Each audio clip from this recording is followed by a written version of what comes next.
Parte na ng pagiging mabuting kaibigan ang tulungan ng best friend mo sa mga oras na kinailangan kanya. Sila na kasi ang mga taong itinuturing nating pangalawang pamilya kahit na hindi natin sila kadugo. Ikaw kapuso, magagawa mo pa rin ba ang tulungan ng kaibigan mo kahit na alam mong isang buhay na ang pareho ninyong niloloko?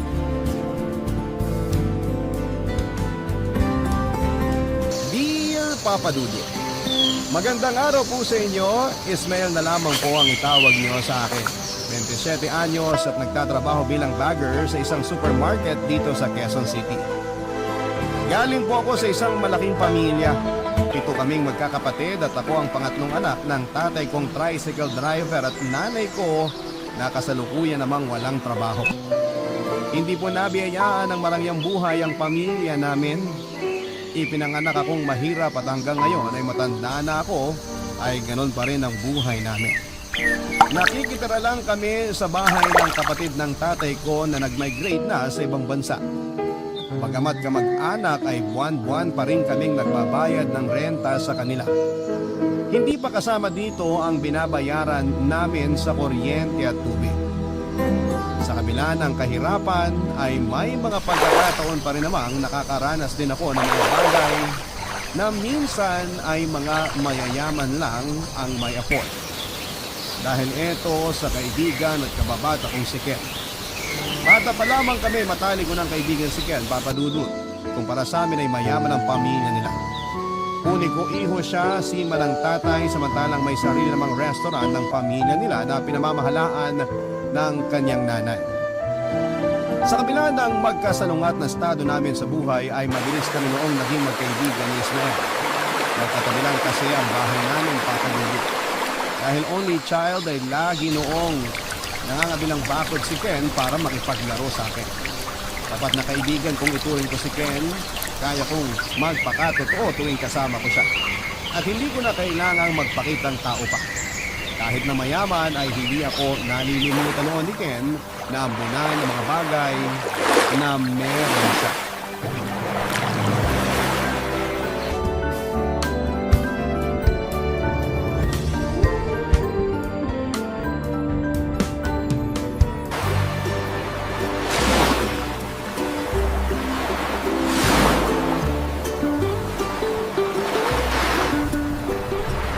Ismael! Ken! Tagal mo naman eh. Kanina pa kaya kita hinihintay. Ayaw akong palabasin ni Mami kanina eh. May tutor pa kasi ako kaya hindi ako nakapunta kaagad dito. Anong tutor? Tutor? Parang teacher din na tinuturuan ako sa mga subjects natin sa school. May classmate ka rin ba si tutor? Wala! Mag-isa lang ako tinuturuan ni Teacher Marie. Teacher Marie? Yun ang pangalan ng tutor mo? Oo! Galing naman! Pero hindi ba nakakatamad yun? Pagod ka na nga sa school tapos may tutor ka pa pag-uwi. Okay lang naman kasi pwede ako maglaro tsaka kumain habang nag-tutor. Tsaka binibigyan naman ako ni Mami ng pera pagkatapos eh. Talaga? Mag-aaral ka lang tapos may pera ka na? Oo, tsaka yung tutor ko na ang gumagawa ng assignment ko. Pero huwag mo sasabihin sa school ah. Ibig bang sabihin yan? Tapos mo na assignment natin? Nakopya naman ako. Sige ba? Pero bago niyan, tikman muna natin to. Tcharam!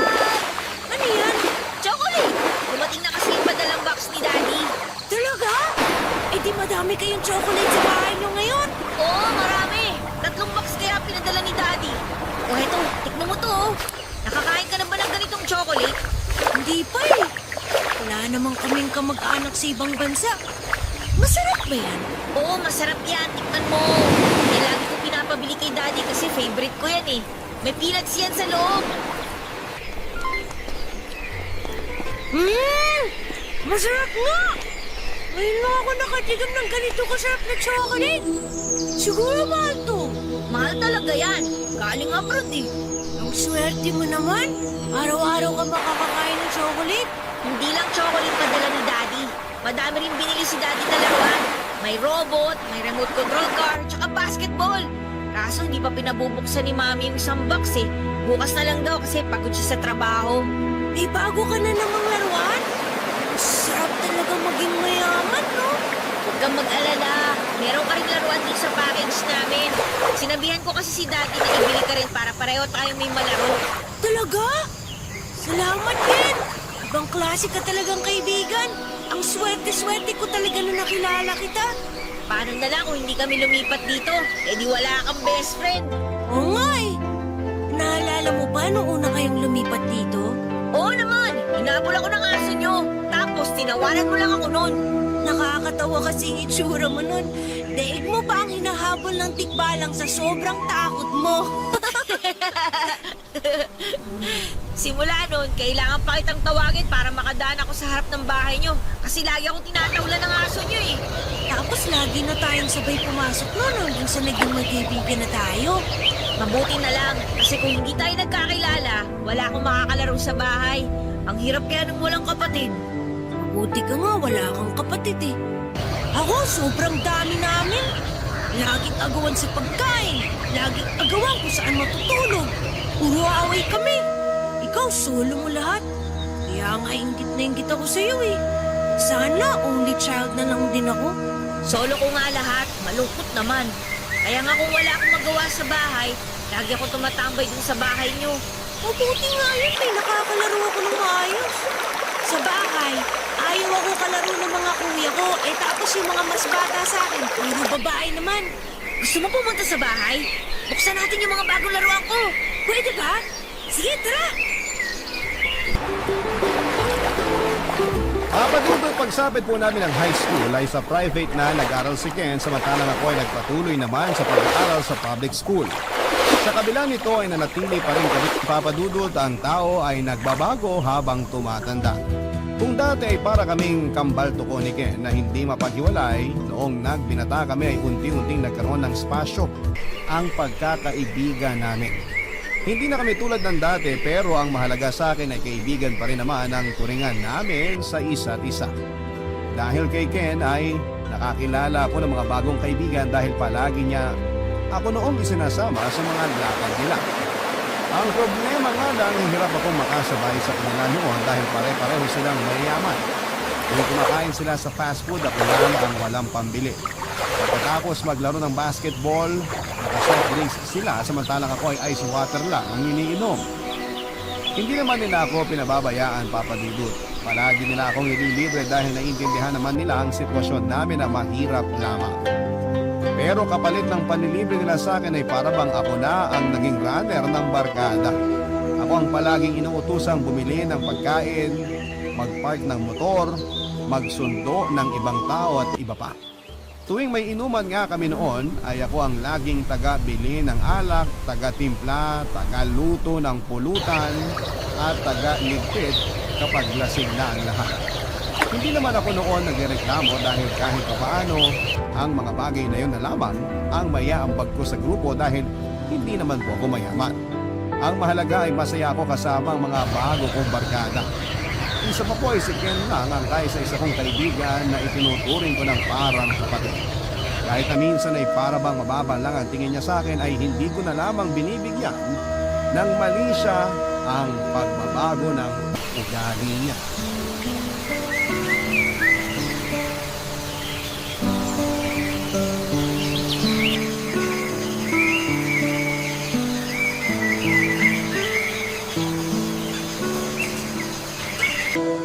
Sarap talaga kumain pagkatapos uminom, no? Oh, anong ginagawa mo? Di ka kakain? Di ka pa ba sawa dyan sa chicken at french fries? Lagi ka ba na kumakain ng fast food? Kailangan mo kumain pagkatapos uminom para di ka magka-hangover kinabukasan. Pero bilib din ako sa'yo ha. Kahit ang lakas mo lumamon, hindi ka pa rin tumataba. Partida, puro inom ka pa. Nasa genes na namin yan. Wala talagang mataba sa pamilya namin kahit makalimang extra rice pa kami. Mabuti nga ikaw eh. Payat kahit na madami kinakain. Ako, payat kasi walang makain. Kaya nga, kainin mo na yung in-order ko para sa'yo. Hindi ako sanay kumain pag nakainom eh. Tsaka madami na ako nakain kanina bago tayo nagsimula. Maiba tayo. Mabuti naman pinayagan ka ng girlfriend mo na mag-inom. Itong mga nakaraang araw, halos gabi-gabi tayo umiinom ah. Okay na ba sa kanya na lumalabas ka tuwing gabi? Hindi. Kaya nga hindi ako nagpaalam kasi hindi naman niya ako papayagan.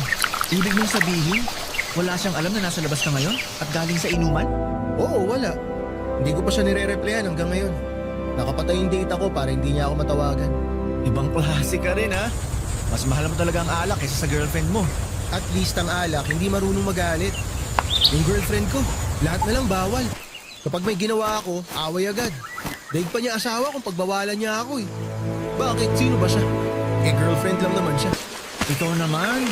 Iniisip ko lang naman ng tao. Kasi baka kung ano nang nangyari sa'yo. Overprotective na ang tawag dun. Sa sobrang pagka-overprotective niya, OA na siya. Nakakasakal na. Eh ganun talaga kung mahal ka ng tao. Hindi rin. Kapag mahal ka ng isang tao, hahayaan ka niya na mag-enjoy. Hindi yung pagbabawalan ka para maging miserable ang buhay mo. Ang gusto yata niya mangyari, magkulong ako sa bahay. Ano ako? Preso? Ano ba kasing nagustuhan mo doon at hanggang ngayon, di mo pa siya maiwan-iwan? Wala naman talaga ako nagustuhan dun eh. Nagandahan lang ako sa kanya kaya ako siya niligawan. Kaso sobrang obsessive pala niya. Lahat ng galaw ko kailangan alam niya. Kulang na lang maglagay ako ng CCTV sa ulo ko para mapanood niya lahat ng ginagawa ko. Eh di hiwalayan mo na siya kung ayaw mo na sa kanya. Nihiwalayan ko na talaga siya. Inaantay ko lang na sagutin ako ng kausap ko ngayon sa Facebook. Ha? May kausap ka ng iba? Oo, 3 weeks na rin kami nag-uusap. Kapag ito sinagot ako, hihiwalayan ko na talaga yung girlfriend ko. Idol, ikaw na talaga. Paturo naman paano maging isang Ken. Nasa diskarte lang yan. Dakilang playboy ka talaga. Biruin mo, hindi pa kayo naghihiwalay ng girlfriend mo, may nakaredy ng papalit? Parang magpapalit lang ng gulong ng motor ah. Ganun lang dapat. Habang bata pa tayo, enjoyin lang natin ang buhay. Hanggat malakas pa tayo, tikim lang ng tikim. Sus! Ikaw lang makakagawa niyan kasi may itsura ka. Ako, hanggang sa panaginip ko na lang mangyayari na magkaka-girlfriend ako. Yaan mo, irereto kita minsan sa mga kakilala ko. Wag na. Masasayang ka lang ng oras. Wala namang babaeng magkakamali magkagusto sa akin eh. Ayusin mo kasi yung sarili mo paminsan-minsan. Hindi ka kasi marunong dumigi. Anong hindi marunong? Malapit pa nga lang ako. Lumalayo na yung mga chicks eh. Ay, nga pala. Ikaw na muna mag-uwi ng motor ko. Ha? Bakit ako mag-uwi? Sabihin mo sa girlfriend ko, ikaw na muna mag-aatid at sundo sa kanya. Sabihin mo na lang na hindi ako pinayagan ni Mami mag-drive kasi grounded ako. Bakit naman? Ayoko muna makita yung girlfriend ko. Siguradong mainit na naman ulo nun sa akin kasi hindi ko binabasa mga message niya. Hayaan ko munang lumamig ulo niya bago ko siya hiwalayan. Hihiwalayin mo na talaga siya? Kawawa naman yung tao. Kasalanan din naman niya eh. Nakaka-turn off kaya yung mga ganong klaseng tao. Yung controlling, hindi ako puppet na kailangan niyang kontrolin. Basta tayo dyan. O sige, ako na muna maghahatid sundo sa kanya. Basta ba habang nasa akin motor mo, pwede ko rin gamitin kahit saan ha? Kaya bahala. Ayos! Papadudot hanggang sa magtapos kami sa college ni Ken ay gano'n na ang naging setup naming dalawa. Ako ang laging tagasalo kapag sawa na siya sa girlfriend niya. Laging ako ang inuutusang makipagkita, makipag-usap at minsan ay magbalik ng mga gamit lalo na kapag malapit na niyang hiwalayan ang mga nobya niya. Papadudot, alam kong hindi maganda ang ginagawa ni Ken na parang ginagawang disposable ang mga kababaihan. Pero wala naman ako sa lugar para magsalita dahil malaki ang utang na loob ko kay Ken at sa pamilya niya. Simula pagkabata ay napakalaki na ng naitulong nila Ken sa pamilya namin. Palagi sila nagpapadala ng pagkain sa bahay tuwing may sobra sila. Monthly din silang nagbibigay ng bigas para may pangkain kami. Tuwing nangangailangan ng pera si nanay, palagi siyang lumalapit sa mami ni Ken para humiram ng pera. Malaki ang pasasalamat ko kay Ken. Kaya kahit utos-utusan niya ako ay okay lang sa akin dahil kailanman ay hindi ako pinabayaan ng kaibigan ko. Isa pa ay masyado ng personal kapag nakialam pa ako sa buhay niya, papadudot. Baka masabihan pa akong pakialamero kaya pinipili ko na lamang ang manahimik. Baka ito pa ang maging dahilan ng pagtatapos ng pagkakaibigan namin kapag pinagsabihan ko siya sa mga maling ginagawa niya. Ayoko rin namang maging bida-bida dahil katulad nga ng sinabi ko, papadudot, ay wala ako sa lugar para magmarunok. Pero papadudot, masusubok ang pagkakaibigan naming dalawa ni Ken nang isang babae ang dumating sa buhay naming dalawa, papadudot. Barangay Love Stories. Barangay Love Stories. Papadudot, hindi naman talaga may kakailang gwapo si Ken. Matangkad siya, makinis ang balat, maporma at talaga namang alagang mayaman. Kaya hindi na ako nagtataka kung bakit sa edad na 22 years old lang ay hindi na mabilang sa daliri ang mga naging girlfriend niya. Sa katunayan ay nagkaroon nga siya ng girlfriend na modelo. Isang karanasang karaniwang pinapangarap lang ng mga kalalakihan, pero noong nagsawa siya sa babae ay agad din niya itong hiniwalayan. Kabaligtaran naman ako ni Ken, Papa Dudut. Kung si Ken ay tila ba nasa kanya na ang lahat, sa akin po ay ni isang magandang katangian ay walang napunta. Tuwing nagtatabi kami ay para kaming kapit-gatas. Maganda naman kasi ang lahi nila Ken. Nagmana sa lolo nitong half Chinese. Kaya naman bukod sa walang panggastos para maging presentable, ay palagi rin akong babad noon sa initan. Kaya tostado na ang balat ko sa araw. Dati po kasi akong nagpapasada ng tricycle kapag hindi kayang bumiyahe ng tatay ko. Hindi naman po sa dinadown ko ang sarili ko, Papa Dudut. Sadyang wala lang talaga akong kakayahan at kayamanan para alagaan ang panlabas na anyo ko. Kaya sa huli tinanggap ko na lamang na pagdating sa papugian ay wala silang maaasahan sa akin. Parang ang milagro na lamang kung may magkakagustuhan sa aking babae. Dahil dito ay sapat na sa akin na maging taga-suporta na lamang ni Ken sa kanyang malawak na love life.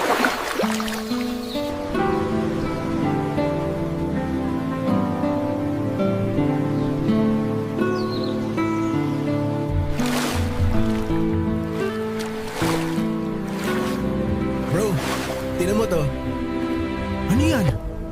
Bagong chicks na naman? Mismo, di ba? Ganda ba? Ayos yan bro ah. Maganda, maganda. Ganyan mga tipo kong babae. Saan mo siya nakilala? Bagong empleyado sa office namin yan. Quality, no? Mas maganda to kaysa sa ex mo na model. Huwag mong sabihing pinupormahan mo yan ha. Ako pa. Alam mo naman, nalapitin ako ng magaganda. Yan tayo eh. Hanggang ngayon wala pa rin pinagbago. Chick boy pa rin. Di ka pa nasanay? Nasanay na ako. Inaantay ko na lang kung kailan ka magbabago. You mean kung kailan ako magseseryoso? Tingnan natin kung okay itong si Ara. Ara ba pangalan niya? Nax! Pangalan pa lang sexy na. Baka sakaling sa kanya na ako magseryoso, malay natin. Tapos kung kailan ka magsiseryoso, saka naman siya manloloko sa'yo, no? Nakakatawa yun kung sakali. Malabong mangyari yan. Ako? Lolokohin? Malakas kaya pang amoy ko sa mga manloloko. Eh di, amoy na amoy mo sarili mo. It takes one to know one, sabi nga nila, di ba? Ano namang plano mo sa Ara na yan? Popormahan mo talaga? Kapag yung nililigawan ko, hindi pa ako sinagot this week, lilipat na ako dito kay Ara. Sa totoo lang, bagay naman kayo. Pareho kayong yayamanin tingnan. Parehong expensive. Walang expensive sa akin, dude. Kung type kita, period. Pero once na ma-turn off ako sa'yo, ayawan na. Hindi ka talaga namawalan ng babae, no? Para kang cellphone. Yung tipong kaka-release lang ng bagong model, pero tinatrabaho na yung susunod. Tulad nga ng sabi ko, ganyan ang buhay. Dapat ine-enjoy lang. Hindi ka ba takot na makarma? Bakit naman ako makakarma? Hindi naman ako nag-cheat ah. Alam mo yan, never kong pinagsabay ang dalawang babae. Tsaka hindi ko naman kailangan mag-cheat kung madali lang naman humanap ng iba. Iba talaga pag gwapo, no? Gwapo na, mayaman pa. Siguro hanggang pagtanda mo, hindi ka pa rin mauubusan ng babae. Hindi ko naman plano maging ganito hanggang pagtanda ko eh. Siyempre darating din yung araw na kailangan ko na magseryoso sa buhay. Ikasal, bumuo ng pamilya at magkaroon ng anak. Darating din tayo dyan pero hindi pa ngayon. Ikaw ba? Kailan mo naman plano magka-girlfriend? Never pa kitang nakitang nagka-chick simula nung natuli ka. Wala eh. Malas tayo sa pag-ibig eh. Malas o baka naman may girlfriend ka na ayaw mo na pakilala sa akin. Bakit ko naman gagawin yun? Kung ako nagka-jowa, ipapangalandakan ko yan sa buong mundo. Kaso, wala talaga nagkakagusto sa akin eh. Lahat naman tayo may nakalaang tao para sa atin. Magantay ka lang. Panigurado, darating din yung babaeng tatanggapin ka ng buo. Nakakaingit ka nga eh. Hawak mo love life mo. Daig mo pa yung multiple choice na lagi may options. Ganun talaga siguro pag pinagpala. Sana, maranasan ko rin yan balang araw. Mangarap ka lang, boy. Wala namang bayad yun eh. Pero huwag ka nang gumaya sa akin. Once na may babaeng magkagusto sa'yo, piliin mo na agad. Huwag ka na maghanap ng options. Baka mamaya wala pang matira sa'yo. Yun eh kung may magkakagusto sa akin. Meron yan. Magtiwala ka lang sa sarili mo. Sa mga sumunod na linggo ay nabalitaan ko na lamang na magkasintahan na pala sina Ken at Mia Papadudut. Hindi na po ako nagtaka dahil daig pa ni Ken ang may diploma sa panliligaw. Wala po akong nakitang babae na humindi sa kanya. Magaling siyang magmanipula, kaya naman madali lang siyang magpaikot ng mga tao. Sa kabilang banda ay nakaramdam ako ng kaunting awa kay Mia dahil puso niya ang magiging bagong laruan ni Ken. Maganda si Mia Papadudut. Sa lahat ng naging girlfriend ni Ken ay sa kanya ako pinaka nagandahan. Pasok na pasok kasi siya sa mga tipo ko ng babae. Matangkad, balingkinita ng katawan, mahaba ang buhok at malinis manamit. Elegante siyang tignan, nangungusap ang mga mata kahit na hindi nakangiti. Siya yung tipo ng babaeng mahirap mapasiguro ang pinakamasayang araw na nangyari sa akin, Papadudut. Lumipas nga ang mahigit 5 buwan ay unti-unti rin nagsawa si Ken kay Mia. Expected ko na yon, Papadudut. Dahil kalimitang 5 buwan lang talaga nagtatagal si Ken sa mga nagiging kasintahan niya. Pero ang pinagtataka ko, kahit sawali si Ken kay Mia ay ayaw pa rin niya itong pakawalan.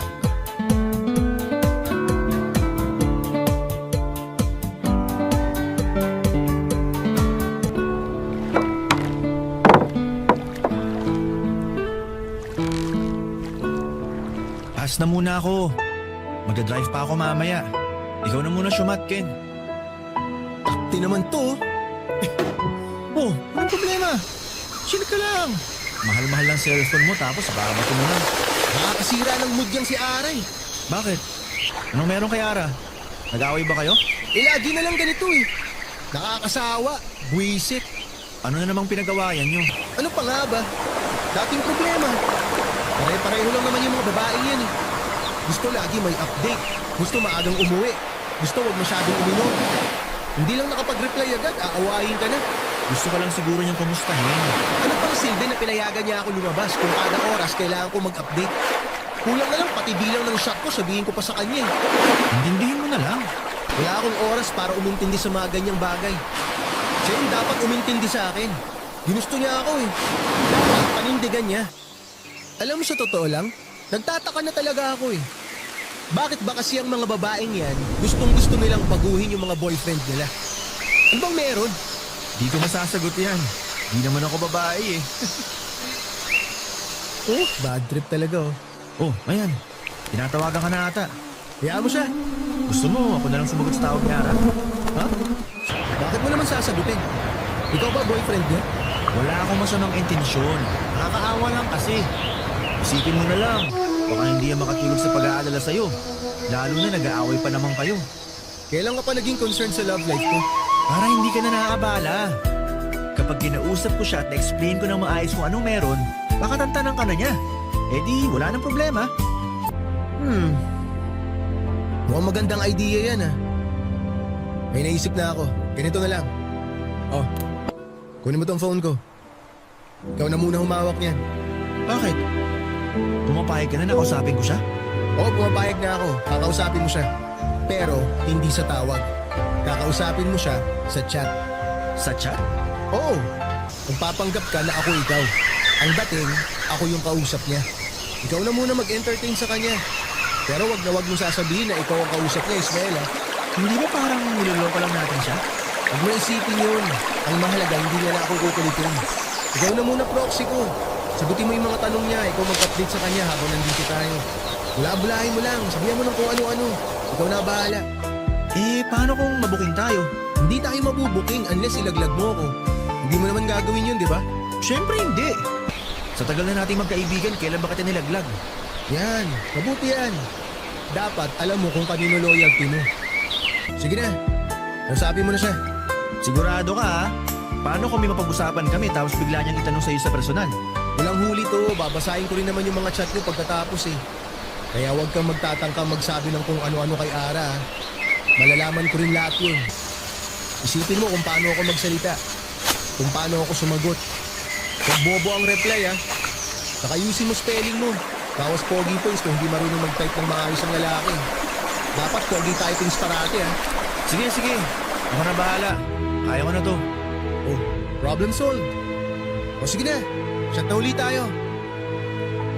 Papadudot simula ng gabing yon tuwing wala sa mood si Ken at kapag tinatamad siyang kausapin ng girlfriend niya, ay ako na lagi ang inuutusan nitong kumausap kay Mia.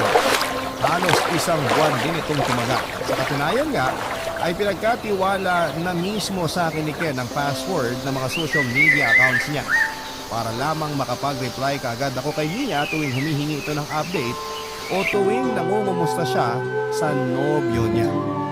Noong una, hindi talaga ako papor sa ginagawa namin ni Ken dahil alam kong pareho namin niloloko si Mia ng mga panahon na yon.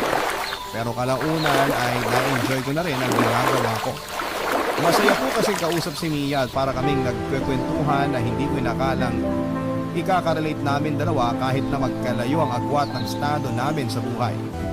Paminsan-minsan ay nag-open din siya sa akin ng mga problema niya at lagi akong to the rescue na nagbibigay ng advice sa kanya. Nang mga panahong yon ay hindi na ako nagpapanggap bilang si Ken. Ang mga lumalabas na sa mga chat ko noon ay nanggagaling na mismo sa puso ko. Ang feeling ko noon, Papa Dudut, ay sobrang guwapo ko habang kausap ang para sa akin pinakamagandang babae sa balat ng lupa. Papa Dudut, hindi naglaon sa hindi sinasadyang pagkakataon.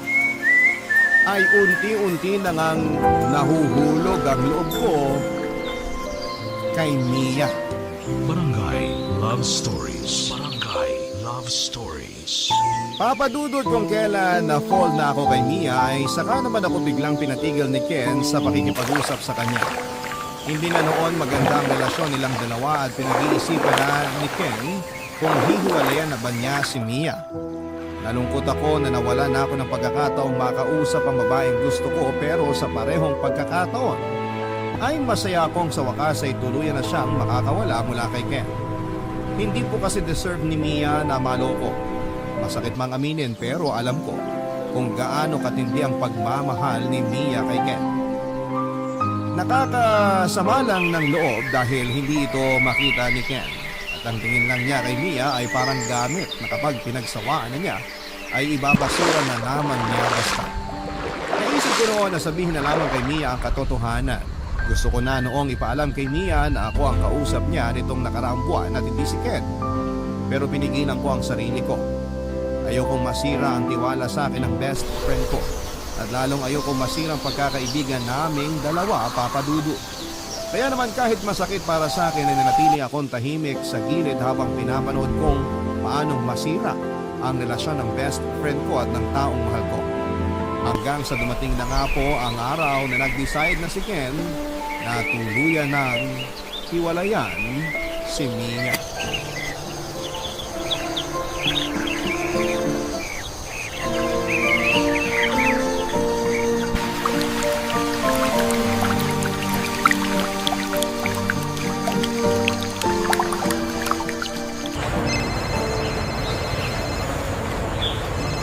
Pang-limang beses na yung tawag ni Ara.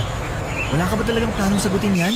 Huwag mo na lang pansinin, hayaan mo na lang siyang tumawag ng tumawag hanggang sa magsawa siya. Hulaan ko. Nag-aaway na naman kayo, no? Hindi kami nag-aaway. Hindi ko lang talaga siya pinapansin. Bakit naman? Para siyang bata eh. Daming gusto sa buhay. Kung makapag-demand, akala mo asawa ko na. Girlfriend ko lang naman siya. Binata pa ako pero daig ko na yung may asawa.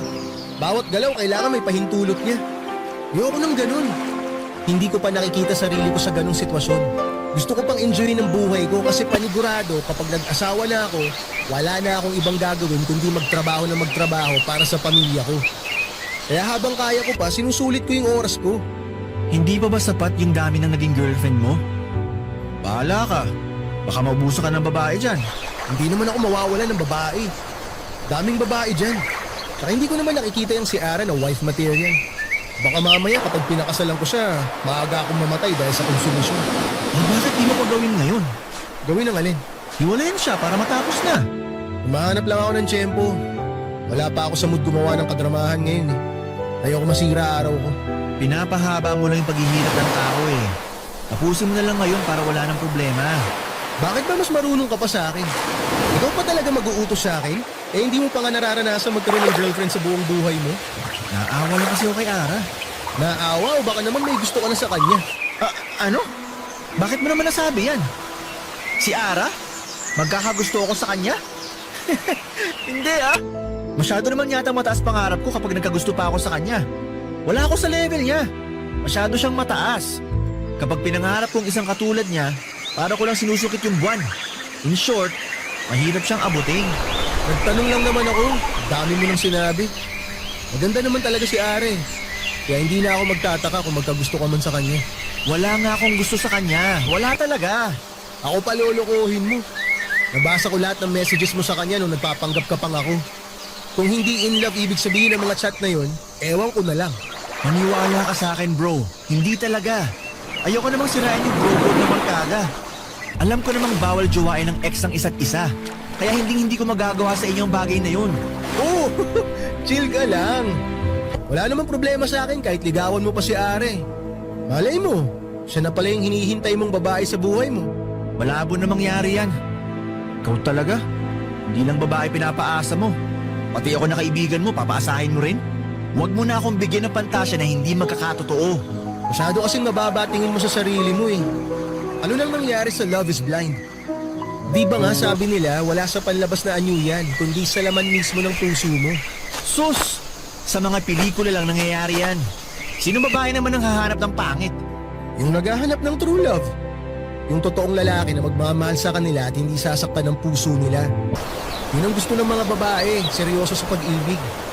Hindi pogi ang hanap nila, kundi yung lalaki na magmamahal sa kanila ng totoo. At sa'yo pa talaga nang galing yan? Maniwala ka sa akin, dude. Marami ng experience ng best friend mo. Kala mo naman totoo. Bahala ka nga dyan. Gagawin mo pa akong hopeless romantic eh. Concerned lang din ako sa'yo. Baka tumanda kang binata, sige ka. Bahala ka. Parang tanga.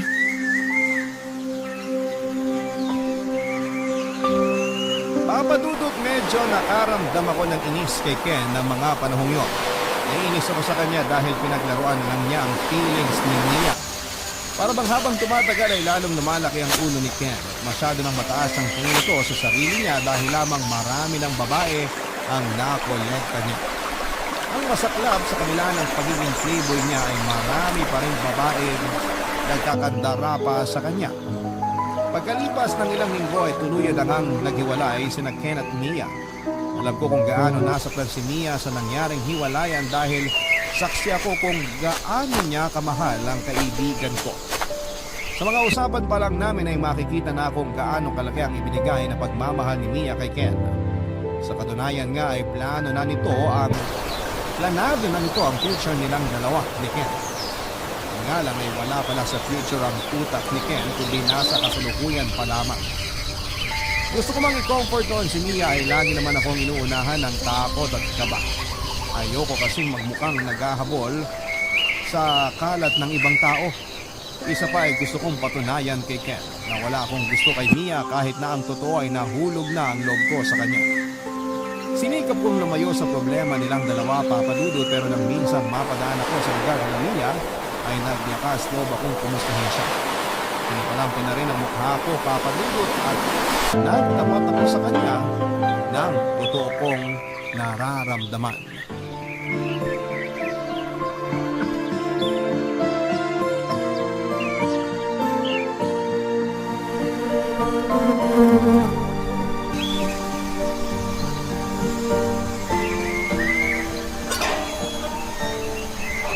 Ismael?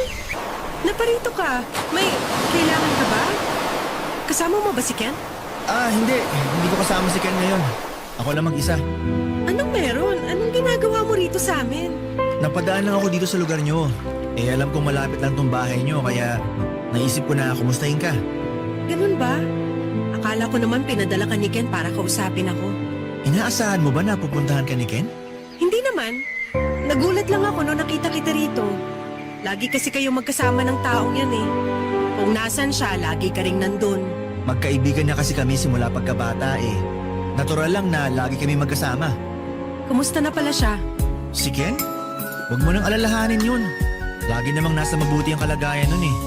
Tsaka, may bago na siyang girlfriend. Hindi na ako magugulat dyan. Parang nagpapalit lang siya ng damit kung magpalit ng girlfriend eh. Ikaw, kumusta ka na? I'm okay. Thanks for asking. Still hurting pero kinakaya. Wala eh. Nagmahal ako ng maling tao eh. Sobra akong umasa sa thought na baka magbago siya. Baka mabago ko siya. Pero sarili ko lang pala niloloko ko.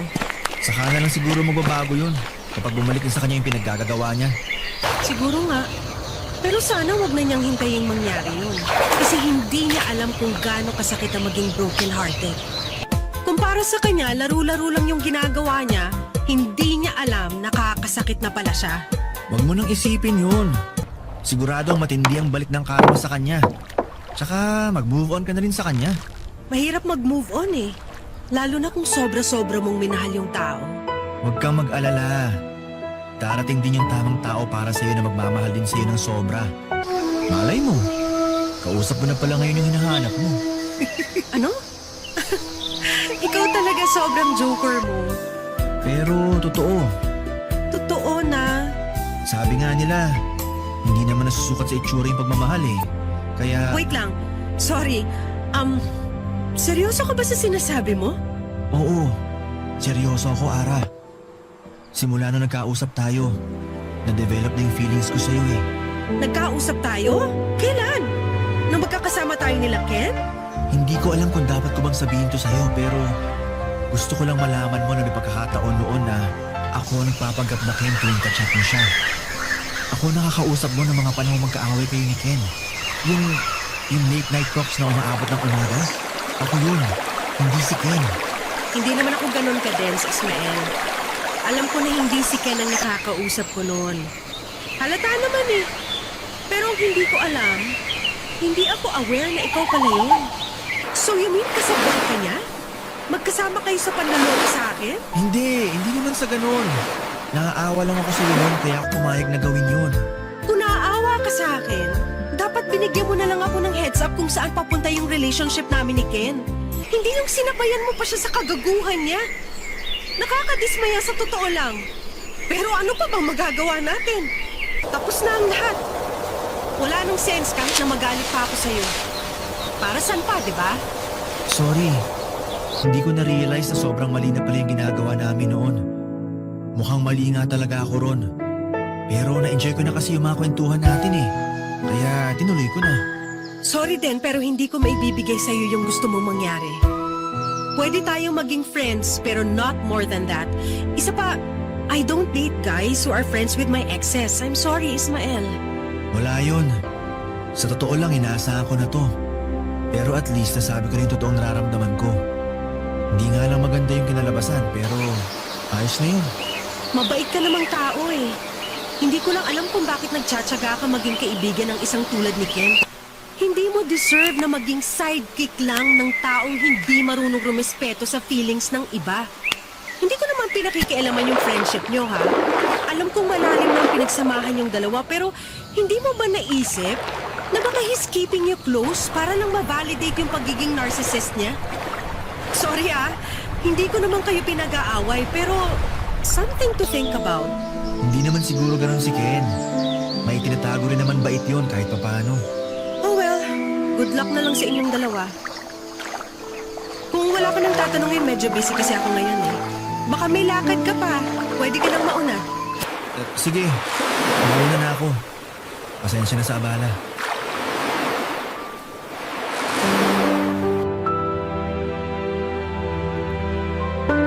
Papadudot masakit ang ma-reject pero mas lumalamang ang saya ko na kahit papaano ay inamin ko kay Mia ang tunay na nararamdaman ko. Hindi ba maganda ang kinalabasan ay wala akong pagsisisi. Ang mahalaga sa akin ay maisip ni Mia na kahit talikuran siya ng buong mundo ay may isang Ismael na humahanga at sumusuporta sa kanya.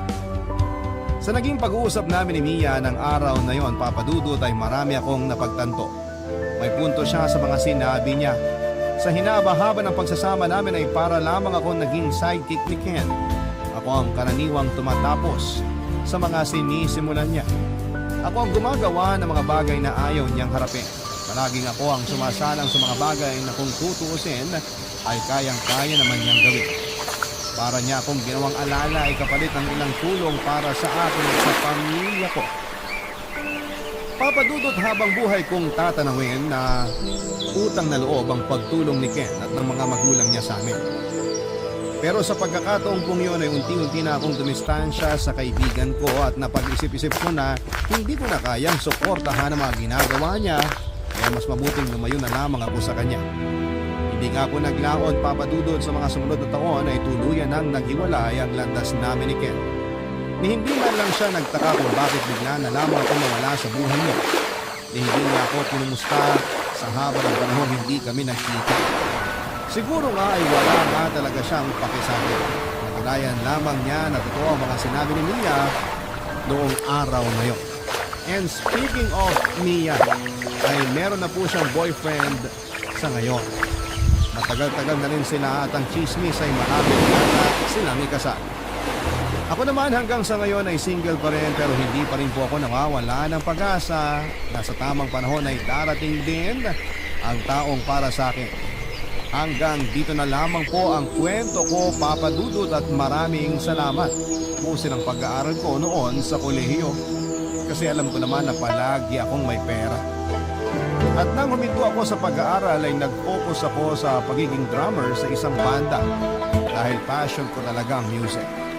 At sa isang music festival na tinutugtugan namin ay doon ko naman nakilala ang babae na nagpatotoo sa akin ng mga salitang love at first sight, Papadudot.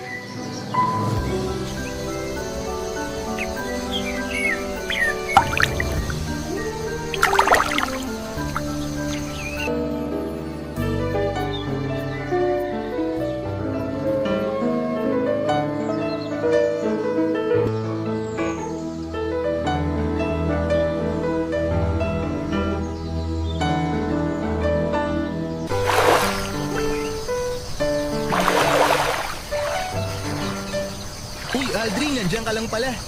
Kanina pa kita hinahanap eh. Ano naman ako hinahanap? Ay nga pala, iligpit na mga gitara. Kapag nakuha ko na yung talent fee natin, hindi na tayo sumibat. Wala ka namang panggas? Gusto mong yosi? Hindi yung mga yan ang dahilan kung bakit kita hinahanap. Ha? Ano pala? Bro. Nakita ko kasi na kinakausap mo kanina yung host nitong music festival eh. Ah, si Aika? Aika ba yung pangalan mo? Yung chinita na isay tapos medyo hindi katangkaran? Oo, siya nga. Madalas na kasi siyang host ng mga music festival. Kaya kilala ko na rin siya. Ang ganda naman ng pangalan niya. Bagay na bagay sa ganda ng mukha niya. Itong tropa ko, mukhang tinamaan ka kay Aika. Ang ganda kasi talaga, bro. May boyfriend na ba yun? Ang alam ko, wala. Nahigan kasi yun sa grabe kong rumakit. Kaya walang oras mag-love life. Sakto pala eh. Anong sakto? Di ba may girlfriend ka? Wala na. Mag-iisang buwan na akong single. Talaga ba? Parang nung isang linggo lang, nakita ko may kadate kong babae. Wala na rin yun. Nakadate ko lang naman ng isang beses yun pero wala rin dating eh. Ang bilis mo naman magsawa. Hindi man lang umabot sa second date. Ganun talaga. Kesa magsayang pa kami ng mga laway at oras namin sa isa't isa. Aldrin, favor naman oh. Pakilala mo naman ako kay Aika. Mukhang tinamaan talaga ako eh. Lagi ka naman tinatamaan basta nakakita ka ng kasal. Iba talagang tama ako ngayon bro. Mukhang magtitino na ako this time. Sus! Ilang beses ko na rin narinig sa'yo yan. Iba nga talaga ngayon, Pexman. Oh, bro! Ayan si Aika oh. Ang dadaan dito sa pwesto natin.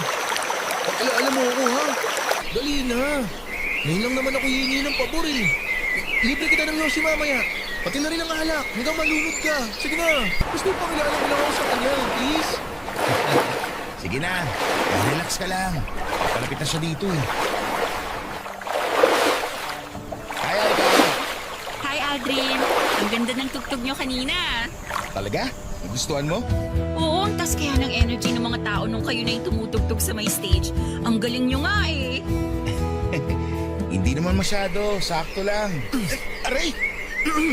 Oh, bakit? Wala. Biglang sumakit itong tagiliran ko. Parang biglang may sumiko. Oo nga pala. Tropa ko sa drummer ng banda namin, si Chris. Chris, si Aika. Hi Aika. Nice to meet you.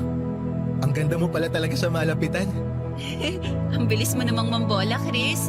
Pero nice to meet you din. Kailangan ko na rin palang ulis kasi mag-aayos pa ako ng mga gamit ko. Okay, sige. Bye, Aika. Babay din sa inyo.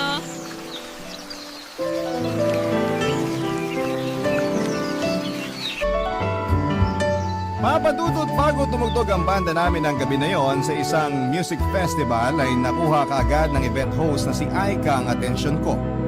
Sobrang ganda niya kasi ng mga oras na yon. Hindi makapal ang makeup niya, nakalugay lang ang mahabang buhok niya at ang sexy rin ng suot niyang dress na bumagay sa katawan niya.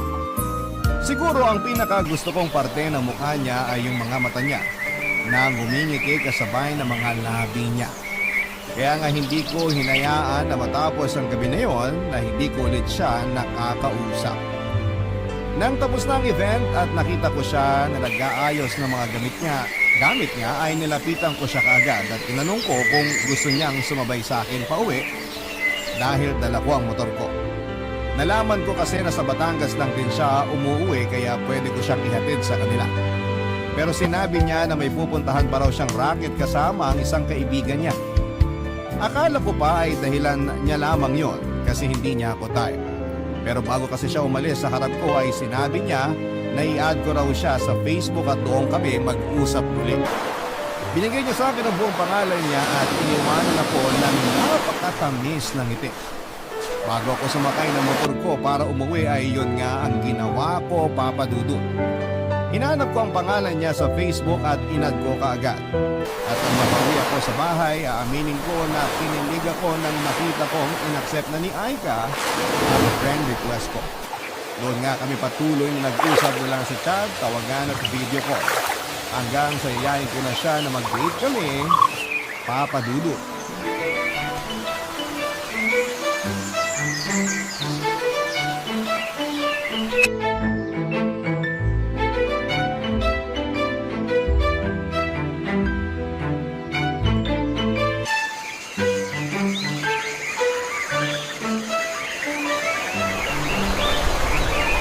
Gusto mo ba yung kape dito? Oo naman. Lalo na itong in-order ko. Sakto yung timpla sa lasa na gusto ko. Yung nagtatalo yung pait at tamis. Mabuti naman at nag-e-enjoy ka kahit papano. Kahit pa paano. Sobrang nag-e-enjoy ako dito kasama ka, Chris. Talaga? Ang saya mo kasing kasama. Mula dun sa pinasyalan nating falls, kinainan natin ang masarap na damihan, hanggang dito sa coffee shop. Lahat yun na-enjoy ko. Lalo na ngayon kasi ang relaxing na ambiyan sa lugar na to. At saka, ang ganda pa ng tanawin dito sa spot natin. Pero, mas maganda pa rin yung nakikita ko mula dito sa kinauupuan ko. Parang ewan naman to eh, Chris. Oh, bakit? Anong ginawa ko? Nako, ewan ko sa'yo. O-conscious na ako sa pagtitig mo sa akin eh. Pasensya na kung napapatitig ako. Pero totoo naman kasi. Ang ganda-ganda mo talaga, Aika. Ilang ulit mo nang sinabi yan mula kanina. Hindi ka pa nagsasawa. Hindi. Hindi ako magsasawa na titigan ka, promise. Ewan ko sa'yo. Pero thank you ha. Thank you para saan? Para dito, sa pamamasyal natin, road trip, saka food trip, sobrang nag-enjoy talaga ako. Kasi ngayon lang ako nakapamasyal ng kagaya nito. Naging busy rin kasi ako sa mga racket ko. Kaya ayun, nawala na ako ng oras para mag-enjoy. Nakuwento nga ni Aldrin sa akin na certified lagarista kang araw. Medyo, kasi kailangan eh. Breadwinner kasi ako. Tapos may 5 ako mga kapatid na pinag-aaral ko ngayon. Ang dami mo palang mga kapatid. Oo, ang sipag kasi magbahala ng parents ko. Ayun nga lang, maagang kinuha sa amin si nanay, kaya kailangan ko rin kumayod ng maaga. Umalis muna ako sa bahay namin sa La Union kasi mas malapit ang Batangas sa mga racket na pwede kong pasukin. Nakakamiss lang talagang makasama si tatay at yung mga kapatid ko. Pero wala eh. Kailangan kong tiisin yung lungkot para hindi kami pare-parehong magutom at maghirap. Alam mo, ang swerte ng pamilya mo sa'yo, lalo na ng mga kapatid mo. Kasi nagkaroon sila ng isang mapagmahal na ate na kagaya mo. Maswerte rin naman ako sa kanila kasi pinagbubuti nila ang pag-aaral nila bilang kapalit ng mga pagsisipag ko sa mga racket ko. Ikaw ba? Anong pinagkakaabalahan mo bukod sa pagbabanda? Wala masyado. Paano wala masyado? Bukod sa pag-road trip at food trip, wala na ako ibang trip na gawin sa buhay. Ibig sabihin, wala kang ibang trabaho o responsibilidad sa buhay? Wala. Kasi sapat naman yung monthly allowance na pinapadala sa akin ni Mami. Minsan nga, sobra pa eh. Ang sarap naman ng ganong sitwasyon. Sana lahat kasing swerte mo sa buhay. Kasi ako, parang sinalo ko yata 90% ng problema sa mundong to. Mabuti na lang talaga, kahit nakakaramdam ako ng pagod sa pagiging breadwinner ko, nasusuklian naman yung ngiti at yakap ng mga kapatid ko. Basta makita ko lang sila na masaya, masaya na rin ako. Masaya ako kahit minsan nakakapagod ang magkaroon ng ganitong klaseng buhay. Papadudot na ikwento naman na sa akin ng katropa kong si Aldrin na lagarista nga daw si Aika. Pinapaso ang iba't ibang racket para lamang kumita ng pera. Kilala niya na kasi ito dahil mas matagal nang nagbabanda sa akin si Aldrin. Madalas daw talaga si Aika ang kinukuha na host sa mga event at small-time na music festival na tinutugtugan niya. Pero hindi ko inaasahan noon na ganun pala talaga siya kalakas na rumakit. DJ na siya sa isang online radio, pupunta pa siya sa mga event para mag-host, makanta sa resto bar, tapos nagmo-model din siya. Ang kwento nga ni Aika ay panganay siya sa 6 na magkakapatid at wala na siyang nanay. Ang tatay naman niya ay nagkaroon ng sakit sa bato at kailangan na i-dialysis ng 2 beses sa isang linggo. Kaya naman nagdesisyon siya na huminto na sa pag-aaral at maagang magtrabaho para na rin sa pamilya nila. Medyo na-guilty ako sa part na pangarap ni Aika na makapagtapos ng pag-aaral, pero mas pinili niyang isang ang pangarap na yun. Nagsakripisyo siya para sa mga kapatid niya samantalang ako ay may choice ako na mag-aral. Pero mas pinili ko na huminto dahil lamang sa tinatamad ako. Papadudot doon ko naisip na hindi talaga patas ang mundo. Dahil palaging merong nakakaangat at merong ding lumulubog kahit pa pilit silang nagsusumikap na makaahon sa buhay. Papadudot. Barangay Love Stories. Barangay Love Stories. Papadudot na sundan pa mga date namin ni Aika at marami kaming mga bagay na napagkukwentuhan sa tuwing magkasama kaming dalawa. At para patunayan ko kay Aika na seryoso ako sa kanya ay nagpakilala ako sa tatay niya bilang manliligaw niya, Papadudot. Kahit kabado ako ay sumama ako kay Aika na umuwi ng La Union at humarap ako sa tatay pati na rin sa mga kapatid niya. Natuwa naman ang tatay ni Aika at sinabi nito na ako lang daw ang naglakas loob na umakyat ng ligaw sa bahay nila. Kaya naman nakuha ko kaagad ang boto niya pati na rin ng mga kapatid ni Aika. Hindi nagtagal, Papadudot ay nakuha ko na rin ang pagmamahal at tiwala ni Aika dahil sinagot na niya ako, Papadudot.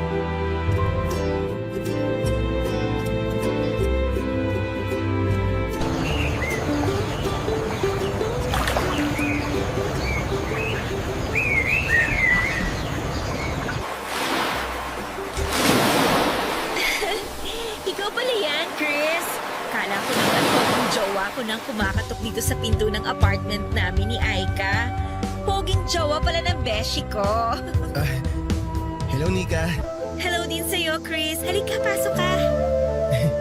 Salamat. Upo ka muna dyan sa sofa. Okay, sige. Thank you. Nagme-makeup lang si Aika pero palabas na rin yun ng kwarto. May gusto ka bang inumin o kainin habang naghihintay sa kanya?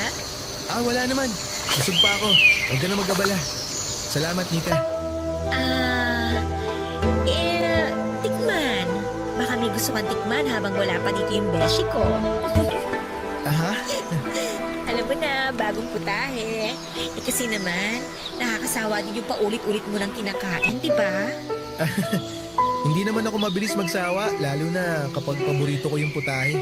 Pero alam mo minsan, kailangan mo rin tumikim ng dessert para maiba lang. Sige ka, ikaw rin.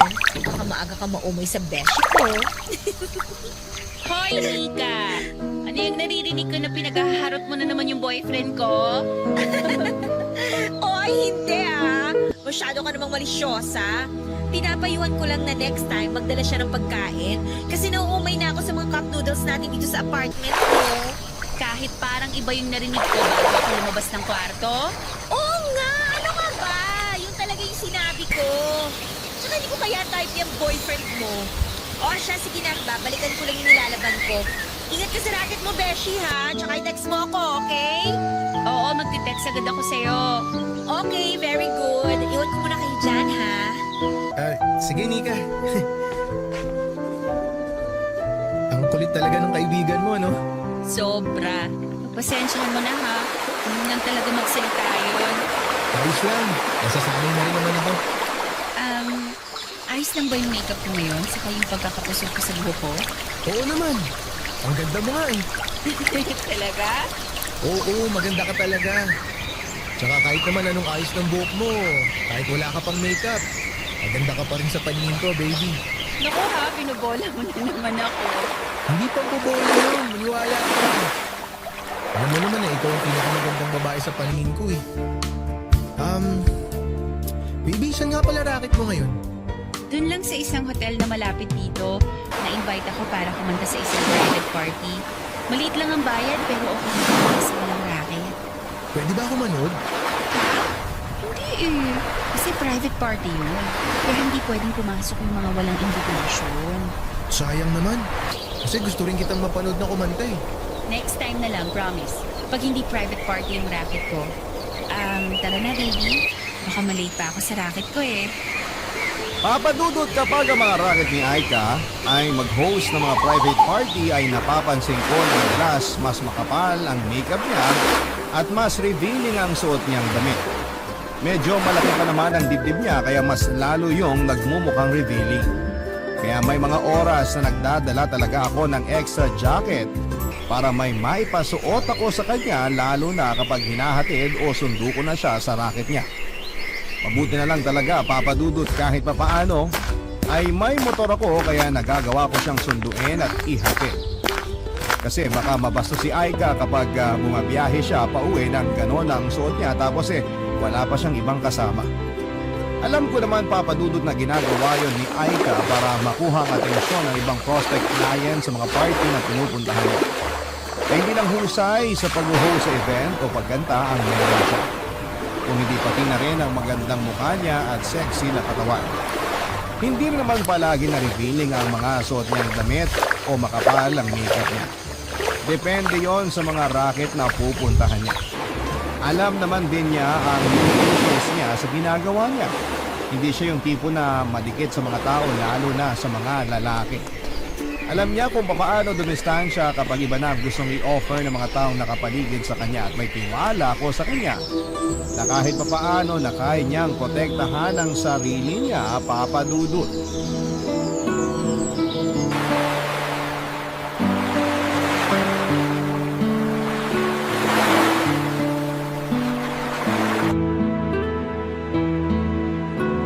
Hi baby! Malapit na ako sa studio. Ikaw, nasaan ka na? Nandito na rin kami ni Nika sa resto bar kung sino kumakanta ngayon. Oh, akala ko mag-host ka ng event na yun. Hindi na tuloy eh. Mabuti na nga lang may binigay na racket si Nika kaya hindi masasayang ang makeup ko ngayon.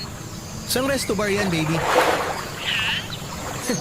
Ang sabi ko, saan resto bar ka kakanta? Para sunduin na kita pagkatapos ng gig ng banda namin. Naku, hindi na. Out of the way kasi sa'yo yung racket ko ngayon eh. Okay lang sa akin, wala akong ibang lakad ngayon. Hindi ka abala. Ayokong makaabala sa'yo at sa banda niyo, baby. Kaya huwag mo na akong alalahanin. Saka kasama ko naman si Nika ngayon. May kasabay akong umuwi mamaya.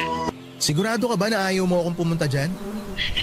Oo, kasi kapag sinundo mo ko, maiinis naman si Nika kasi mawawala siya ng kasabay na umuwi. Sabagay, may point ka. Basta mag-iingat ka, ha?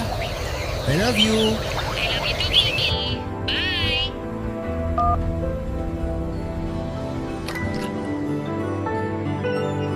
Mabuti naman at dumating ka na, Chris. Nasaan na ibang kabanda natin? On the way na raw. Medyo maaga pa naman kaya okay lang kahit wala pa sila. Bakit pala hindi mo kasama si Aika? May racket siya ngayon? Anong racket niya? Mag-host ba siya ng event? Hindi hosting eh. Kakanta raw siya sa isang resto bar. Saan resto bar daw yun? Hindi ko nga alam eh. Hindi niya na sinabi. Sayang naman. Kasi kung magtatagal siya doon, pwede sana tayong dumiretso doon pagkatapos ng gig natin. Yun nga rin yung sabi ko sa kanya. Pero ang sabi naman ni Aika, kasama niya raw si Nika kaya hindi ko na kailangan sumunod dun. Si Nika yung maingay na babaeng kasama niya sa apartment, di ba? Yung pinakilala niya na minsan dumalaw tayo doon sa kanila. Oo, siya nga yun. Alam mo, sa totoo lang, hindi ko gusto ang dating ng babae na yun. Oh, bakit naman? Kasi masyado siyang maingay. Ganun lang talaga yung si Nika, pero mabait naman yun. Baka naman talaga siya mabait. Kaya lang kasi, may naririnig ako tukol sa kanya. Ha? Ano naman yun? Ang sabi kasi nung isang kabanda natin, nag-escort service daw yung si Nika. Hindi nga ako naniniwala kasi di ba? Ang kailangan dun maganda. Pero naisip ko na sexy naman si Nika. Kaya hindi imposible yun kahit hindi siya kagandahan. Uy, grabe ka naman kay Nika, bro. Baka naman chismis lang yan. Sana nga chismis lang. Kasi kung hindi, baka mamaya mamarapat ko pala yung binibigay niya sa girlfriend mo. Kaya bantay-bantayin mo rin si Aika. Bago pa lang ang relasyon niyo. Dahil sigurado ako na marami ka pang hindi alam tungkol sa kanya. Papadudod si Nika ang madalas kung kakasama ni Aika sa mga racket niya.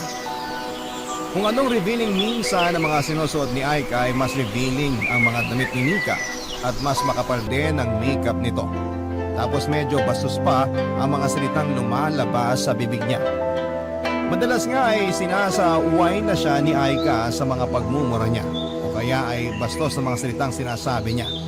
Tinatawanan ko lang yon kahit ang totoo ay medyo naiilang ako sa mga kilos niya. Sa totoo lang din, papadudod ay hindi ko gusto na madalas siyang sinasamahan ni Aika. Pero syempre ayoko namang maging controlling na boyfriend sa kanya at mas nauna nang nakilala ni Aika si Nika. Sino ba naman ako para kontrolin siya sa mga bawat kilos at desisyon na ginagawa niya? Sigurado naman ako na kahit ganon si Nika, hindi nito na-influensyahan si Aika na kahit na anong tungkol sa masamang bagay na ginagawa niya, papadudod. Barangay Love Stories. Barangay Love Stories. Papadudod, medyo nainis rin talaga ako sa mga sinabi ng kaibigan ko si Aldrin tungkol kay Nika. Ang dating kasi sa akin ay parang ang bilis niyang maniwala sa mga chismis na halata namang hindi totoo. Kahit na gano'n ang ugali, pananalita at kilos ni Nika, imposible na pasukin niya ang gano'ng klase ng trabaho. At mas imposible na maging bayarang babae rin ang girlfriend ko. Siguro ay binase rin ni Aldrin ang pananamit at makeup ni Nika ang naging panguhusga niya. Ganon naman kasi talaga ang tao, hindi ba? Mas nauuna pa tayong manghusga sa kung ano ang nakikita ng mga mata natin at sa mga naririnig ng mga tenga natin. Minsan ay hindi na tayo gumagawa ng paraan para malaman kung ano ba talaga ang totoo sa hindi. At yon ang bagay na kinainis ko kay Aldrin. Hindi siya dapat naniniwala sa mga naririnig niya mula sa ibang tao. Pero hindi ko na lamang pinahalata sa kanya kasi alam ko man na concerned lamang din siya sa akin. Pati na rin sa girlfriend kong si Aika. Siguro nga hindi pa talaga ganong katagal ang relasyon namin ni Aika, papadudod, pero sapat na ang panahon na nakasama ko siya para makilala ko siya bilang isang malinis na babae. Isa siyang mapagmahal na anak, kapatid at girlfriend. Yun ang paulit-ulit kong tinatatak sa isipan ko. Kahit minsan napapansin ko na rin ang mga kakaibang tingin na ginagawa niya sa mga matatandang lalaki o kaya ay foreigner na lumalapit sa kanya at nag-aabot ng calling card sa mga event na pinupuntahan niya. Papadudod.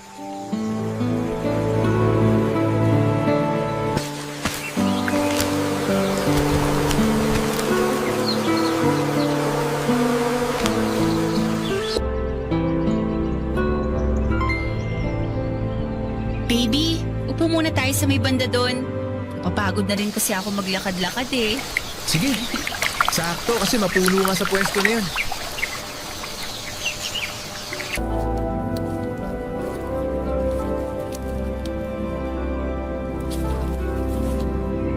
Oh, dito ka umupo, baby. Ay, sa wakas, nakaupo rin. Medyo sumakit yung mga paa ko dun sa paglakad-lakad natin ah. Mabuti na lang may malapit na pwesto dito na pwedeng upuan. Tsaka hindi rin gano'ng mainit ang panahon ngayon, kaya masarap talagang mamasyal at magpahinga pagkatapos ng mahabang lakaran. Buti nga dito mo naisip sa plaza Mabini mag-celebrate ng monthsary natin ngayon eh. Palagi na rin kasi tayong kumakain sa mga restaurant kapag special day natin. Kaya ito yung pumasok sa isip ko na gawin natin ngayong araw na to. Tipid na, enjoy pa. Agree ako dyan sa sinabi mo, baby. Teka, pumasin ko lang tong banana kinahawak ko. Natunaw na rin kasi nakasukal sa sobrang tagal ko kumain. Tutulungan na nga sana kitang ubusin yan eh. Alam mo naman kasi kung gaano ako kabagal kumain. Baby, may question pala ako. Ano yan? Gaano na kayo katagal na magkaibigan ni Nika? Huwag yan, baby ah. Nilunukin ko lang itong saging na nasa bibig ko bago ko sagutin yan. So ayun na nga. Magkaklase kami nung high school sa La Union. Doon talaga nag-start yung friendship namin. Nang makagraduate kami, pumunta na siya dito sa Batangas para magtrabaho. Kaya nang malaman niya na kailangan ko ng trabaho, tinulungan niya ako kaagad. Matagal-tagal na rin pala talaga kayo magkaibigan, no? Oo, close kasi talaga kami nung high school. Buti nga naisipan ko siyang i-message para tulungan ako na makapagtrabaho. Kasi kung hindi dahil sa kanya, hindi ako magkakaroon ng iba't ibang racket. Pero lahat naman ng trabaho niya malinis, di ba? Ha? Anong ibig mong sabihin? Wala siyang maling ginagawa. Kumbaga, marangal naman yung mga trabaho na pinapasok niya. Tsaka mga trabaho na binibigay niya sa'yo, di ba? Oo naman, syempre. Ano ba kasi nasa isip mo, Chris? Wala naman ako iniisip na masama. May narinig lang kasi ako na uso raw kasi ngayon yung mga racket na hindi magandang pasukin. Natakot lang ako na baka mamaya iba na pala yung binibigay ni Nika sa'yo na trabaho. Medyo nag-alangan lang ako kasi baka hindi na disenteng trabaho yung pinapapuntahan niya sa'yo eh. Mabait na tao si Nika. Matagal ko na siyang kaibigan. Kaya sana, huwag mo siyang pag-isipan ng ganyan. Alam ko naman na mabait siya. Iba pa rin kasi yung nag-iingat ka. Chris, kung ano man yung iniisip mong negative tungkol kay Nika, hindi siya ganon, okay? Hindi porke maingay, taklesa at minsan bastos ang bibig niya, iisipin niyo na kaagad na baka wala siyang babae. Mabait ang kaibigan ko at wala siyang kahit na anong masamang bagay na ginagawa. Oo, alam ko yun. Naniniwala naman ako sa'yo. Huwag ka na magalit, baby. Ang hirap kasi sa inyo, masyado kayong judgmental. Ay, tara na nga, umuwi na tayo. Napagod na rin kasi ako. Oh, baby, wait lang!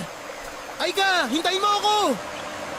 Papa Dudut, alam ko na sumama din ang loob ni Aika sa mga sinabi ko, pero gusto ko lang maging open sa kanya tungkol sa bagay na nasa isip ko. Ganun pa man ay hindi ko hinayaan na matapos ang araw na yon na hindi kami nagkakaayos. Kaya dinala ko siya sa isang malapit na beach bago kami umuwi para lamang ma-relax ang isipan niya at makapag-usap kami ng maayos.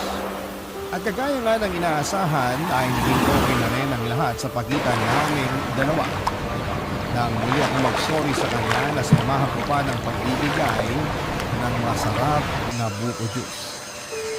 Papadudot ang aminin ko na may mga pagkakataon na hindi ko na rin nagwasan na pag-isipan na may ginagawang hindi maganda ang girlfriend ko.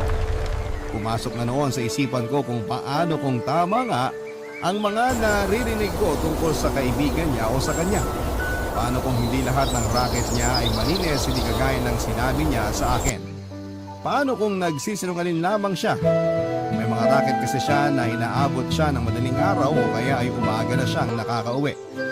Kagaya na lamang nang tawagan ko siya minsan para yayain na makipag-date. Gabi na rin yon at gusto ko sana na mag-road trip kaming dalawa pero ang sabi niya, rumarakit daw siya ng event hosting para sa isang private company. Nag-offer ako na sunduin siya pero tumanggi siya dahil baka raw matagalan pa siya bago makauwi, Papa Dudut.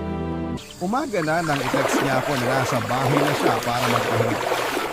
Kapag mga ganong oras ang racket niya ay sobrang bibihira siyang magpasundo o magpahatid sa akin, Papa Dudut.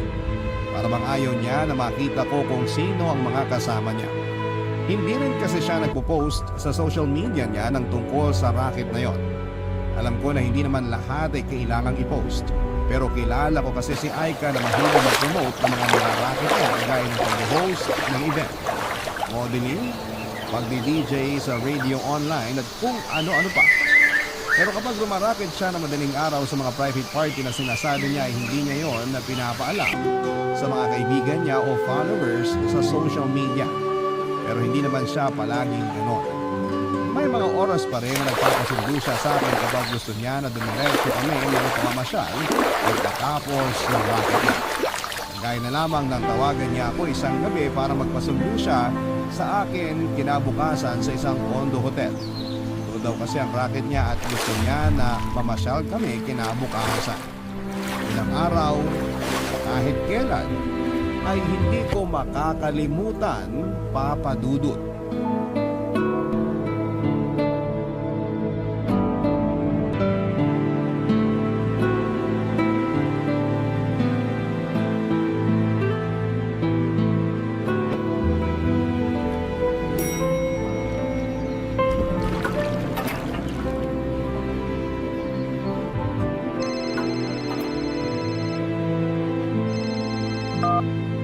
Hello? Nandito ako sa condotel, susunduin si Aika. Tumawag kasi sa akin si Aika kagabi. Nagpapasundo siya sa akin dito. Nag-ghost daw kasi siya ng isang private party na ginanap sa isa sa mga room dito eh. Kaya lang, hindi naman siya nagre-reply mula kaninang umaga. Alam mo ba kung nasa number siya? Sa kabuti, pinapasok dyan. Hindi naman mahigpit yung receptionist sa lobby kanina kaya pinakyat na ako dito. Tapos sakto, na-text na rin sa akin ni Aika yung room number kaya pupuntahan ko na siya. Didiretso na ako dun sa kwarto. Dapat nga sa lobby lang ako maghihintay kagaya ng billing niya kaya lang hindi siya nagre-reply sa mga text ko eh. Kaya minabuti kong puntahan na siya. Baka nalasing ka, hindi ka na niya na-replyan. Ano yun? Teka bro, parang boses ni Nika yung sumigaw na yun ah. Ano nangyari dyan pare? Eh, hindi ko alam. Narinig ko lang yung boses ni Nika na parang umiiyak. Sige bro, tawagin kita mamaya ah. Sige na. Parang doon yata nang galing yung sigaw ni Nika. Bakit parang ang dami ng tao ron? Matingnan niya. Kuya meron. Excuse me. Makikiraan lang po. Excuse me, makikiraan sandali. Ano ba? Aika! Sabi na tanggalin niyo na yung comotel! Tanggalin niyo yung comotel na nakapigti sa kanya! Ma'am, pasensya na po pero ang higpit kasi talaga ng pagkakatali nitong kumot. Nika! Aika! Please! Tumabi ka nga dyan! Tumabi ka muna! Ma'am, babalik din kami. Tatawag lang kami ng ambulansya. Sandali. Ano ba kasi nangyari? Bakit nakabigtisa ng kumot dito sa bintana? Ika, ano nangyari kay Aika? Hindi ko rin alam eh! Kasi Ikaw! nagtaka na lang ako kung bakit hindi siya sumasagot sa mga tawag ko. Tapos napuntahan ko nga siya dito sa condo hotel. Sinabi ng receptionist na nag-check out na raw yung foreigner na kasama ni Aika sa kwarto na to. Foreigner? Akala ko ba may private party siya na pinuntahan dito? Anong foreigner? Etche naman kumot to, bakit tayo matanggal? Kasi Chris, hindi naman talaga private party na ni Aika to. Yung foreigner na kahit na yun ang dahilan kung bakit siya nandito. Kaya nga kinabahan na ako nang hindi siya sumasagot sa mga tawag ko eh. Tapos nang dumating ako dito, nag-request na ako na ipabukas yung pinto ng kwarto kung nasan si Aika. Tapos, nakita na namin siya nakabigti dito sa may pintana. Chris, sigurado ako na yung foreigner na yun na may gawa nito kay Aika. Chris, pinatay niya si Aika. Pinatay niya yung kaibigan ko. Ayong matanggal yung kumot! Pwisit! Bakit ba kasi napakahigpit ng buhol na to? Aika! Aika, baby! Baby, ililigtas kita! Ililigtas kita, Aika! Huwag kang bibitaw, parang awa mo na! Huwag kang bibitaw, huwag mo ko iiwan, Aika! Baby! Aika! Papadudod sa sobrang pagkataranta ko ay nahirapan talaga akong kalasin ang kumot na mahigpit na nakabuhol sa liig ni Aika. Nanginginig na rin kasi ang mga kamay ko habang ginagawa yon at nang sa wakas ay matanggal ko ang buhol. Sinubukan ko pa siyang i-CPR dahil alam ko rin kung paano gawin yon pero bigo na akong mailigtas ang buhay niya. Medyo nakamulat ang namumulang mga mata ni Aika na para bang naghirap talaga siya bago mawalan ng hininga. Namamaga at nangingitim ang mga labi niya at malamig na ang kanyang balat. May ilang pasa din siya sa kanyang katawan at nangingitim na ang kanyang lieg dahil sa pagkakabigti ng makapal na kumot doon. Hindi nagtagal ay dumating na rin ang mga pulis at ambulansya, Papa Dudut. Dahil kadarating ko lamang din na halos na mga oras na yon ay wala ako masyadong naibigay na impormasyon sa kanila kung hindi yung ginawa ko lang na pagkalas ng nakasabit na kumot sa bintana at nakabigti sa lieg ni Aika. Pero nagulat ako nang marinig ko ang mga impormasyon na ibinigay ni Nika sa mga pulis. Sinabi ni Nika na may client daw sila na foreigner na nag-book kay Aika para sa kwarto na yon. Nagtaka ako kasi ang alam ko talaga ay mag-host ng party si Aika. Pero bakit isang tao lang ang tinutukoy ni Nika? Doon ko nalaman ang katotohanan na kung part-time pala si Aika bilang female escort sa mga foreigner na nagbibigay ng extra service. Yun ang mga luha ko habang nakikinig ako sa ibang detalye na ibinigay ni Aika sa mga pulis, Papa Dudut. Nang gabi raw na yon ay iniwan niya si Aika na nakangiti sa may pinto ng condo hotel. Kumuhay pa raw sa kanyang foreigner na nasa loob bago siya umalis. Nang umaga na ay nagtaka daw siya kung bakit hindi na raw sumasagot si Aika sa mga text at tawag niya kaya nag-decide na siyang balikan ito. Nalaman niya mula sa receptionist na umalis ng araw ang naka-check-in na foreigner sa kwarto na yon at naiwan daw ang kasama nito. Doon na raw kinabahan si Nika. Nang hindi sumasagot si Aika mula sa loob ng kwarto ay nag-request siya sa staff na tiniting buksan ang pintuan at doon nga ay tumambad sa kanila ang malamig ng katawan ni Aika na nakabigti gamit ang makapal na kumot na nakapulupot sa may bintana. Papadudot sa sumunod pang investigasyon ay nalaman namin na mayaman pala ang foreigner na kasama ni Aika ng gabi na yon. Kaya hindi kagad ito nakasuhan. Sinabi nito na iniwan nitong buhay si Aika sa loob ng kwarto at iniwanan pa nga ng maraming pera na nakita naman sa loob ng bag ni Aika. Ang pinapalabas ng foreigner noon ay kinitil ni Aika ang sarili niyang buhay na alam kong napaka-imposibleng mangyari. Una sa lahat ay bakit niya gagawin ang bagay na yon malaki ang takot niya sa Diyos. Paano niya magagawang ibigti ang sarili niya napakahirap ibuhol ng makapal na kumot tapos sa may bintana pa. Wala siyang dahilan para tapusin ang buhay niya dahil napakarami pa niyang pangarap para sa pamilya niya. Pero sa kabila ng mga ebidensya na nagtuturo sa foreigner na nakasama ni Aika bilang suspect sa nangyari sa kanya ay hindi pa rin po ito nakulong. Ayaw na rin kasi ng tatay ni Aika ng gulo dahil alam niya na malaking tao ang makakalaban nila. Kaya naman nag-decide ito na hindi na magsagawa pa ng autopsy at hindi na rin magsampa ng kaso. Tinanggap na lamang nito na nagpakamatay si Aika kahit na napaka-imposible noon, Papa Dudut.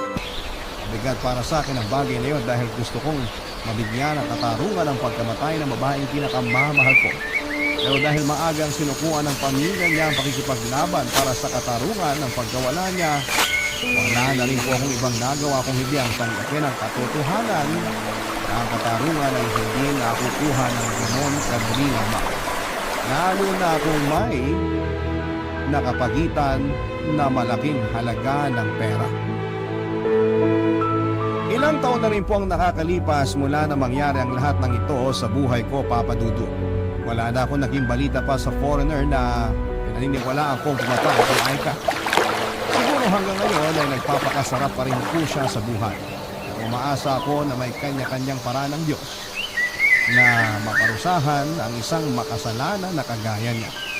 Hindi ko na rin nakausap pa si Nika pero alam ko na nagbagong buhay na siya mula sa naging trabaho niya bilang female escort na may extra service. Asawa at 2 anak na rin po ako sa ngayon pero nananatili pa rin si Aika sa puso ko.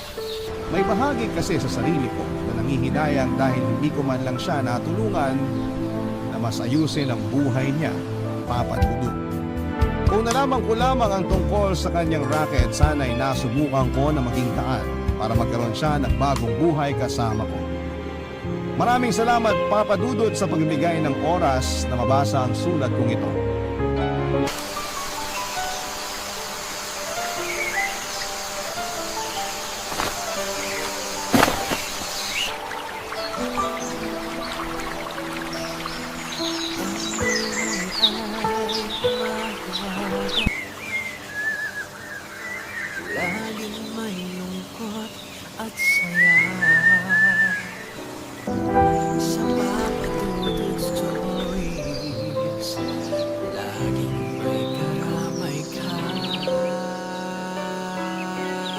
Mga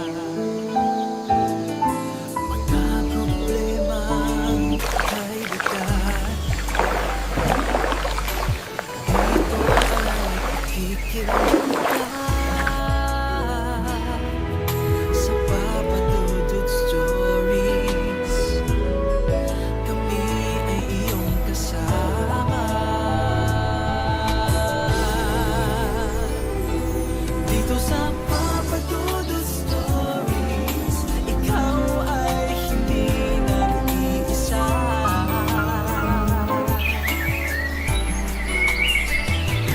Dito sa Papa Dudut Stories, may nagmamahal sa'yo. Papa Dudut Stories, Papa Dudut Stories,